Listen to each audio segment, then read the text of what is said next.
He warned me, the third time, I won't wake up. I've had 2 nightmares about him, and now I feel like I'm out of time. I know if I fall asleep again, he'll take me with him.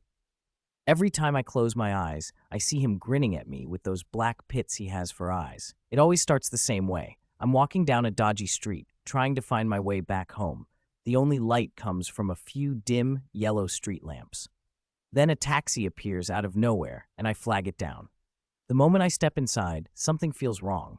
The air in the car is heavy, suffocating, like I'm trapped in a box with no escape. The driver is an older man. He is extremely skinny, with sickly yellow skin, sunken eyes, and a terrifying gaze. He has a creepy, unnatural grin plastered across his face. His hair, or what's left of it, is thin, white, and uneven, hanging in messy clumps around his head. When he asks, "Where are we going?" chills run down my spine. His voice is disgusting, almost inhuman. I give him my address, but instead of taking the normal route, he turns down strange streets, speeding up as he drives. I start panicking and try to open the doors, but he has locked them all. I start screaming, "Let me out! This is where I should be getting off. My family's waiting for me. Please!" But he just stares at me through the rearview mirror with a terrifying face, grinning at me with a smile that makes me want to vomit. Eventually, the car stops. We are in an empty parking lot, surrounded by nothing. This creature doesn't say a word. Somehow I manage to free myself, bursting out of the taxi and running as fast as I can. But then I see him running behind me, though he isn't human anymore. His body has transformed into a 10-foot-tall, emaciated creature with the skin color of rotten flesh. His grin stretches too wide, splitting his face unnaturally. All his limbs are grotesquely broken and twisted, with raw muscles and pieces of skin exposed. He is crawling toward me at an inhuman speed, faster than I can run. His eyes, God, his eyes, those deep, dark pits are locked on me.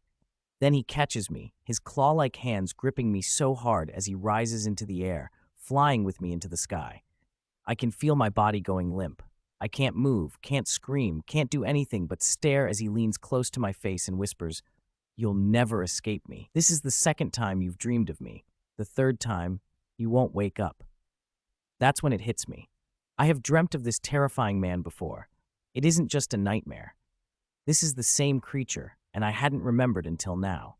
And then, as I'm lying in bed, I realize this is a dream, but I feel his breath on my face. It's hot and rancid, like he's inches away. I know it's a dream, but it feels so real. I can't open my eyes. I can't move. I'm trapped in this horrible limbo, stuck between waking up or falling deeper into the nightmare. Both feel equally terrifying. I fight with everything I have to wake up, struggling against the invisible weight pinning me down. Finally, I break free and sit bolt upright in bed, thinking of this man or this creature the whole entire night. Sometimes I wake up in the middle of the night covered in sweat to his repugnant voice whispering my name. I can't sleep. Not now. Not ever. Not anymore. Because if I do, he'll come back.